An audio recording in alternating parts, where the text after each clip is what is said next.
Vision 9 டிவிக்காக நான் உங்கள் லக்ஷ்மி நாராயணன். இப்போ நம்ம பார்க்க போகிறது வார ராசி பலன். ஸோ எப்படி இருக்குன்னு பார்க்கலாம். 5ஆம் தேதியிலேருந்து 11ஆம் தேதி வரை எப்போதும் சொல்லுதாங்க, லக்னத்துக்கு பாருங்கள். ராசிக்கு பார்க்குறது லக்னத்துக்கு பார்க்க ரொம்ப பர்ஃபெக்டாக இருக்கும். உதாரணமாக நீங்கள் ஒரு மகர லக்னம் விருச்சிக ராசினா விருச்சிக ராசிக்கான பலன்களை பார்க்க, ஒரு மகர ராசிக்கான பலன்களை பார்க்கும்போது ரொம்ப பர்ஃபெக்டாக இருக்கும். ஃபஸ்ட்டு வரது பொது பலன்கள், அதுக்கப்புறம் தசாபுத்தி பலன்கள் வரும். ஸோ உங்களுக்கு என்ன தசாபுத்தி அந்த நடக்குது மிங்கிள் பண்ணி பார்க்க ரொம்ப பர்ஃபெக்டாக இருக்கும். வீடியோட என்ன டிப் ஆஃப் த வீக் இருக்குது, மறக்காமல் பாருங்கள். கும்பராசி. ஸோ கும்பராசிக்கு வந்து பார்த்திங்கன்னா உங்களது ராசியாதிபதி, ஸோ உங்களது ராசியாதிபதி சனி வந்து ராசியிலே இருக்கும். கொஞ்சம் சோம்பேறித்தனம் அதிகமாக இருக்கும், கொஞ்சம் தேவையில்லாத வரட்டு பிடிவாதங்கள் வர்றதுக்கான நிறையா இருக்குங்க. ஸோ நான் அப்படிதான் சொல்லிட்டு சவுடால் விட்டுருப்பாங்க சில பேர். ஸோ அந்த மாதிரி விஷயங்கள்லாம் இருக்கும். அதெல்லாம் வந்து நேச்சுரலுங்க. ஸோ அதுக்கப்புறம் 2ஆம் அதிபதி, ஸோ 2ல் வந்து ராகு இருக்கும்போது பேச்சில் ஒரு திமுரு எகத்தாளம் அதெல்லாம் கொஞ்சம் ஹெவியாக இருக்கும். 2ல் அதே வந்து கொஞ்சம் தாதா மாதிரி பேசுகிறது அந்த மாதிரிலாம் இருக்கும். மற்றபடி வந்து ராகு வந்து சனியுடைய சாரத்தில் இருக்கும்போது கொஞ்சம் அந்த பிடிவாதம் தான் பிரச்சனை, வேறு ஒன்றும் இல்லை. குடும்பத்தில் இருக்கிறவங்களுக்கு வந்து கொஞ்சம் ஏச்சி பேச்சுக்கள் வாங்குறதுக்கான வாய்ப்பு, கொஞ்சம் வந்து வதண்டாவாதமாக பேசுறதுனால கண்டிப்பாக இருக்குங்க. ஸோ 3ஆம் அதிபதி மற்றும் 10ஆம் அதிபதியான செவ்வாய், ஸோ 3, 10ஆம் அதிபதியான செவ்வாய் வந்து பார்த்திங்கன்னா உங்களுக்கு 4ல் இருக்கும்போது கொஞ்சம் வீடு விற்பனை சம்மந்தமான விஷயங்கள்லாம் சிறப்பாக இருக்கும். ஏதோ வீடு வந்து பழைய வீடை விற்றுட்டு புது வீடு வாங்கலாம், அதுக்கு லோன் அப்ளை பண்ணுறது, இந்த மாதிரி விஷயங்கள்லாம் ரொம்ப நல்லாயிருக்கும். பக்கத்து வீட்டுக்காரரோட கொஞ்சம் வந்து சுமூகமாக போய்ங்க, கொஞ்சம் கருத்து வேறுபாடு வர்றதுக்கான கொஞ்சம் கவனமாக இருக்கணும். மற்றபடி வந்து பார்த்திங்கன்னா உங்களுக்கு வந்து 4ஆம் அதிபதியான சுக்கிரன், ஸோ 4ஆம் அதிபதி சுக்கிரன் 7ல் இருக்கும். நல்ல சிறப்பான விஷயங்கள், நல்ல விஷயங்கள், நல்ல ஏற்றங்கள்லாம் வர்றதுக்கான அப்பெல்லாம் ரொம்ப நல்லாயிருக்கு. ஸோ அதெல்லாமே நல்லா இருக்குங்க. ஸோ ரொம்ப ஹாப்பியாகவும் சந்தோஷமாகவும் இருப்பீங்க. 5ஆம் அதிபதி மற்றும் 8ஆம் அதிபதியான புதன் வந்து 7ல் இருக்கும்போது 5, 8ஆம் அதிபதி புதன் வந்து போகும்போதே என்ன மாதிரி விஷயங்கள் இருக்கும்போது கணவன் மனைவிக்குள்ள சின்ன சின்ன ஒரு கருத்து பேதங்கள் வர்றதுக்கான, குழந்தைகளால் வந்து நமக்கு வந்து சின்ன சின்ன வாக்குவாதங்கள் வர்றதுக்கான வாய்ப்புகளும் ரொம்ப கவனமாக இருக்கணும். 6ஆம் அதிபதியான சந்திரன் வந்து சிறப்பான பலன்கள், நல்ல விஷயங்கள்லாம் பண்ணாலும் ஒரு வியாழக்கிழமை வெள்ளிக்கிழமையில் கொஞ்சம் கேர்ஃபுல்லாக இருக்கும். ஸோ அந்த சந்திராஷ்டம காலகட்டங்களில் கொஞ்சம் ஒரு எமோஷன்ஸையும் ஒரு ஸ்ட்ரெஸ்ஸையும் கொடுக்கும். ஸோ அதனால் கொஞ்சம் பார்த்து நடந்துக்கக்கூடிய ஒரு டைமுங்க, கொஞ்சம் பார்த்து நடந்துக்கணும். அதுக்கப்புறம் பார்க்கும்போது உங்களுக்கு 7ஆம் அதிபதியான சூரியன் 6ல் இருக்கும்போது கணவன் மனைவியினோட தேவையில்லாத ஒரு மனக்கலக்கங்கள், சின்ன சின்ன ஸ்ட்ரெஸ்ஸஸ் ஆகும். ஸோ 15ஆம் தேதிக்கு மேலே எல்லாம் கிளியர் ஆகிடும். இருந்தாலும் அதுவரை கொஞ்சம் பார்த்து நடந்துக்கணும். மற்றபடி வந்து பார்த்திங்கன்னா உங்களுக்கு வந்து 8ஆம் அதிபதி புதன் வந்து 7ல் இருக்கும்போது கொஞ்சம் வந்து ஸ்ட்ரெஸ்ஸஸ் கொஞ்சம் ஜாஸ்தி இருக்கும். கணவன் மனைவிகளும் கொஞ்சம் வாக்குவாதங்கள், தேவையில்லாத ஒரு மன உளைச்சல் இருக்கிறதுக்கான வாய்ப்புகளும் கொஞ்சம் பார்த்து நடந்துக்கிறது ரொம்ப ரொம்ப அவசியங்க. மற்றபடி வந்து உங்களுக்கு 9ஆம் அதிபதி சுக்கிரன் வந்து 7ல் இருக்கும்போது நல்ல ஒரு பிரயாணங்கள் மேற்கொள்வதற்கான வாய்ப்புகள் நிறைய பேர் கிடைக்கும். ஸோ 9ன்றும்போது 9, 7னும்போதே தந்தை சார்ந்த உறவுகள் ரொம்ப சிறப்பாக இருக்கிறதுக்கான வாய்ப்புகள் இருக்குது. வெளிநாட்டில் இருக்கிறவங்களுக்கு பெரிய லாபங்கள் வர்றதுக்கான வாய்ப்புகள் ரொம்ப நல்லா இருக்குங்க.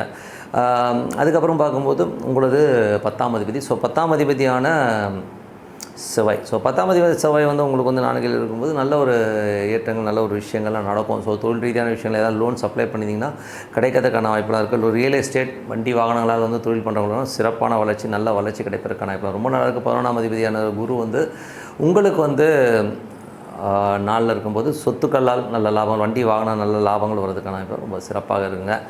ஸோ இதுக்கு அடுத்தது வந்து பார்த்தோம்னா இதுவரை பார்த்தது பொது பலன்கள். இப்போ இனிமேல் பார்க்குறது வந்து தசாபதி பலன்கள் எப்படி இருக்கும். கும்ப லக்னமாக இருந்து சூரிய தசாபத்தியானாலும் சூரியன் வந்து 7ஆம் அதிபதி 6ல் இருந்து கணவன் மனைவியினோட சின்ன சின்ன கருத்து பேதங்கள் வருவதற்கான ரொம்ப கவனமாக இருக்கணும். அதுக்கப்புறம் பார்க்கும்போது கும்ப லக்னமாக இருந்து உங்களுக்கு வந்து சந்திர தசாபத்தியானாலும் சந்திரன் வந்து ரொம்ப சிறப்பான இடங்களில் போனாலும் கொஞ்சம் வந்து அந்த புதன் வியாழக்கிழமைகளில் வந்து கொஞ்சம் ஸ்ட்ரெஸ் இருக்கிறதுக்கான வாய்ப்புலாம் ரொம்ப கவனமாக இருக்கக்கூடிய ஒரு காலகட்டங்கள். மற்றபடி வந்து பார்த்திங்கன்னா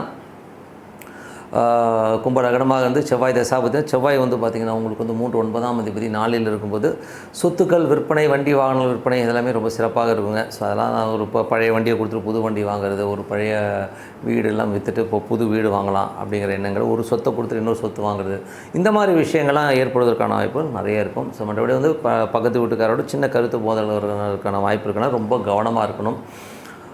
அதுக்கப்புறம் பார்க்கும்போது கும்ப லக்னமாக இருந்து உங்களுக்கு வந்து ராகு தசாபதி, ராகு வந்து 2ல் இருக்கும். கொஞ்சம் வெதண்டாவாதமாக பேசுறது, கொஞ்சம் எடக்கு முடக்காக பேசுறதெல்லாம் வந்து இருக்கும். ஸோ அதெல்லாம் கொஞ்சம் கேர்ஃபுல்லாக இருங்க. அது வந்து பார்த்திங்கன்னா சனியுடைய சாதம் கொஞ்சம் பிடிவாதம் அதிகமாக இருக்கிறதுக்கான கொஞ்சம் கேர்ஃபுல்லாக இருக்கணும். கும்ப லக்னமாக இருந்து குரு தசாபதி, குரு வந்து பார்த்திங்கன்னா உங்களுக்கு வந்து 2, 11ஆம் அதிபதி 4ல் இருக்கும்போது சொத்துக்கள் அமைவதற்கான வாய்ப்புகள், ஒரு புதிய சொத்துக்கள், புதிய வண்டி வாகனம் வாங்குகிற யோகங்கள்லாம் ரொம்ப நல்லா இருக்குங்க. கும்ப லக்னமாக இருந்து சனி தசாபதி, அந்த சனி வந்து பார்த்திங்கன்னா உங்களுக்கு ராசியிலே இருக்கார். ஸோ ராசியிலே இருந்து அவர் வந்து குருடைய சாரத்தில் இருக்கும்போது புதிய சொத்துக்களோ புதிய வண்டி வாங்கணுங்கிற எண்ணங்கள் இருக்கும். இது ஒரு தேவையில்லாத ஒரு பிடிவாதம் இருக்கும். தாயார் சம்மந்தமான உறவுகளில் சின்ன சின்ன ஒரு கருத்து வேறுபாடு வர்றதுக்கான சின்னதாக இருக்கலாம். அது வந்து ஒரு அந்த லிங்க் அப்படி தான் வருதுன்னு வச்சுக்கோமே, ஒன்றும் பெரிய ப்ராப்ளம் இல்லை. மற்றபடி வந்து கும்ப லக்னமாக இருந்து புதன் தசாபுத்தி வந்து புதன் வந்து 5 8ஆம் அதிபதி 7 இருக்கும்போது கணவன் மனைவிக்கு குழந்தைகளால் வந்து சின்ன சின்ன ஒரு பிரச்சனைகளோ ஒரு ஸ்ட்ரெஸ்ஸோ வரதுக்கான கொஞ்சம் பார்த்து நடந்துக்கணும். கும்ப லக்னமாக இருந்து உங்களுக்கு வந்து கேது தசாபுத்தி, கேது வந்து 8ல் இருக்கும்போது ரொம்ப கவனமாக இருக்கணும். வேலையில் ரொம்ப கவனமாக இருக்கணும். வேலையில் தேவையில்லாத மன உளைச்சல், டென்ஷன், ஸ்ட்ரெஸ்ஸஸ் வரதுக்கான ரொம்ப கவனமாக இருக்கணும். அதுக்கப்புறம் கும்பலக்கணமாக இருந்து சுக்கிர தசாபுத்தி வந்து சுக்கிரன் வந்து பார்த்திங்கன்னா உங்களுக்கு வந்து 4 மற்றும் 9ஆம் அதிபதியாக இருந்த ஒரு 7 இருக்கும்போது தந்தை தாயாரினால் நல்ல லாபங்கள், நல்ல பிரயாணங்கள், நல்ல அனுகூலமான விஷயங்கள் நடப்பதற்கான வாய்ப்புலாம் ரொம்ப நல்லாயிருக்கு. பட் இருந்தாலும் அது கேதுவுடைய சாதனம் கொஞ்சம் கவனம் தேவையில்லாத நடைமுறையில் ஒரு சிக்கலை ஏற்படுத்தும், ஒரு தலைவலி இருக்கும். அதனால் கொஞ்சம் பார்த்து நடந்துக்கிறது ரொம்ப ரொம்ப அவசியங்க. ஸோ நல்ல விஷயங்கள், நல்ல மாற்றங்களாக இருக்கணும். ஒரு பிரார்த்தனை ரொம்ப ரொம்ப அவசியம். மனதார இறைவனை பிரார்த்தனை பண்ணும்போது கண்டிப்பாக அடுத்த லெவல் போகிறதுக்கான ரொம்ப சிறப்பாக இருக்குது. Tip of the week. So tip of the வீக்கில் வந்து பார்த்திங்கன்னா இப்போ நம்ம சொல்ல போகிற விஷயம் வந்து ஒரு எங்கள் ஜிகே என்னோடய குருநாதர் வந்து சொன்ன ஒரு விஷயம்தான். மேஜராக வந்து பார்த்திங்கன்னா நிறைய பேருக்கு வந்து ஏதாவது ஒரு பிரச்சனை மாட்டிக்கும், எப்படி வெளியில் வர்றதுன்னு தெரியாது, என்ன மாதிரி விஷயங்கள் பண்ணால் வெளியில் வர முடியாதுங்கிறத தவிக்கிறவங்க தான் நிறைய பேர். இதில் வந்து பார்த்திங்கன்னா ஒரு எங்கள் சார் சொன்னது வந்து ஒரு குருக்கள், ஒரு கோயில் குருக்கள், அவருக்கு வந்து எதை பற்றியுமே தெரியாது. பட் இருந்தாலும் அவருக்கு வந்து ஆம்பளை பிள்ளை பிறக்கும்னு சொல்லிட்டு ஏதோ ஒரு சொல்லிட்டாருன்னு சொல்லிட்டு அவர் வந்து ஆம்பளை பிள்ளை பிறக்கும்னு சொல்லிட்டு கிட்டத்தட்ட ஒரு 12 பொம்பளை பிள்ளைங்கள பெற்றுட்டாருங்க. ஸோ அதுக்கப்புறம் தான் அவர் ரியலைஸ் பண்ணால் ஐயோ என்ன எப்படி கரை சேர்க்க போகிறோம் அப்படின்னு தெரியாமல் ஒரு பெரிய ஒரு கொஸ்டின் மார்க்கில் ரொம்பவும் அல்லாடி போய் உட்காந்துருந்தார் அந்த மனிதர். ஸோ அப்போது வந்து அவர் கொஞ்சம் கொஞ்சமாக அந்த ஜோதிடம் இந்த மாதிரி விஷயங்களை இறங்கி பார்த்து அவர் கற்றுக்கிட்ட ஒரு விஷயம் என்னென்னா, அதுக்கப்புறம் ஒரு 3 ஆண்டுகளுக்கு அப்புறம் எங்கள் குருநாதர் அவர் மீட் பண்ணும்போது அவர் சொன்னார், 9 பொண்ணுக்கு வந்து நான் 12 பொண்ணு 9 பொண்ணுக்கு கல்யாணம் பண்ணி வச்சேன், ஒவ்வொரு பொண்ணுக்குமே 100 சவரன் வந்து நகை போட்டு கல்யாணம் பண்ணேன் அப்படிங்கிற லெவலில் சொல்லியிருக்காரு. ஒன்றுமே புரியல, எப்படி அது சாத்தியமாச்சு அப்படின்போது அவர் சொல்லுவாராம், ஒரு நாள் வருதுன்னா, இன்றைக்கி ஒரு நாள் இருக்குன்னா அதோட திதி, நட்சத்திரம், கரணம், கிழமை இதுக்கான எல்லா விஷயத்துக்கான தெய்வங்களை நான் வழிபட்டுருவேன். ஸோ டெய்லி வந்து ஒரு திதி இருக்குன்னு வச்சுமே தெய்வத்தை அவங்க அந்த அன்றைக்கி இருக்க திதியோடைய தெய்வத்தை வழிபடுறது, அன்றைக்கி இருக்க யோகா அதிபதினு ஒன்று வரும், யோகம்னு ஒன்று வரும். ஸோ யோகத்துக்கான வழிபாடை பண்ணிடுறது. அது ஒரு நட்சத்திரம் வரும். ஸோ நட்சத்திரத்துக்கான ஒரு வழிபாடையும் பண்ணிடுது. அப்புறம் கிழமைக்கான வழிபாடும் பண்ணிடுவாங்க. ஸோ இந்த மாதிரி அப்புறம் கர்ணம் மொத்தம் அந்த 5 ஐட்டம். ஸோ கர்ணநாதன் ஒருத்தர் இருப்பார். ஸோ அன்றைக்கி என்ன கர்ணநாதன் இருப்பார், அந்த கர்ணநாதனுடைய வழிபாடு பண்ணிடுவார். ஸோ இந்த 5 விஷயத்தையும் அவர் கண்டினியூவாக பண்ண ஆட்டோமேட்டிக்காக வந்து அவருக்கு மேஜிக் மாதிரி பெண் குழந்தைகளும் கரை சேர்த்துறா. இத்தனைக்கும் அவர் கோயில் ஒருக்கள் ஒரு பெரிய வருமானம்லாம் கிடையாது.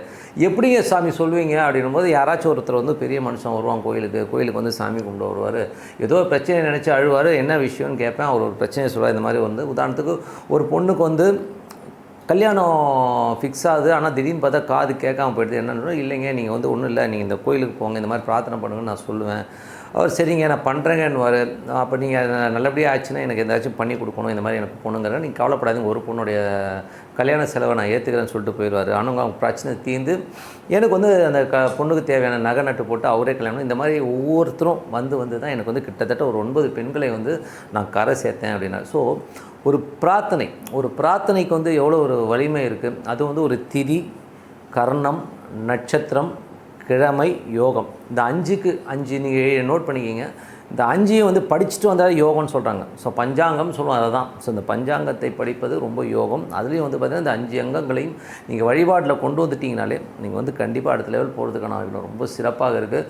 நீங்கள் பரிசித்து பாருங்கள். ரொம்ப பிரச்சனை உள்ள ஆட்கள், ரொம்ப சேலஞ்சிங்காக இருக்குது, நான் எதுவுமே சமாளிக்க முடியாதுல அப்படின்றவங்க வந்து கண்டிப்பாக இது வந்து அப்ளை பண்ணி பாருங்கள். ரொம்ப பர்ஃபெக்டாக இருக்கும். அன்றைய நாட்களில் வருகின்ற இந்த 5 விஷயத்தை நீங்கள் ஃபாலோ பண்ணின சிறப்பான வாழ்க்கை, சிறப்பான ஒரு எப்பேற்பட்ட விஷயத்தில் நீங்கள் வெளியில் வந்துடலான்றது தான் உண்மையான விஷயம்னு சொல்லிட்டு உங்களோட விடைபெறுவது உங்கள் லட்சுமி நாராயணன். நன்றி, வணக்கம்.